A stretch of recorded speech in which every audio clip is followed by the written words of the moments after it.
আজ শাশুড়ি বৌমা রান্নাঘরে রান্না হবে সর্ষে দিয়ে কচু বাটা। ফার্স্টে চাকুর সাহায্যে কচুর সাইডের অংশগুলো ভালো করে বাদ দিয়ে নেব। তারপরে গ্রেটারের সাহায্যে কচুটাকে ভালো করে গ্রেট করে নেব। আমার কচুটা গ্রেট করা হয়ে গেছে, এবারে শিলনোড়ার সাহায্যে বেটে নেব, তবে খুব বেশি বাটার দরকার নেই।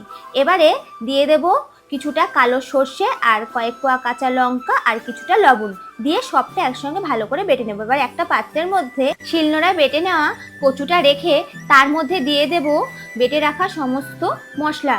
এবারে লবণ আর হলুদ কিছুটা কাঁচা সর্ষের তেল দিয়ে ভালো করে একসাথে মাখিয়ে নেব। তারপরে সবশেষে কিছুটা কালো জিরে দিয়ে দেব, দিয়ে ভালো মতন একসঙ্গে মাখিয়ে নিয়ে একটা ছোট্ট টিফিন বক্সের মধ্যে দিয়ে দিলাম সমস্ত মাখিয়ে রাখা উপকরণগুলো।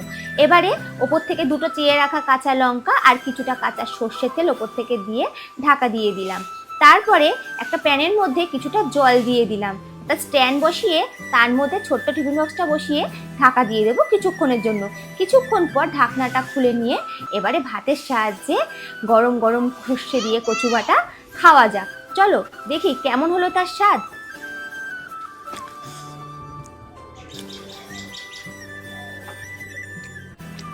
কেমন, ভালো তো?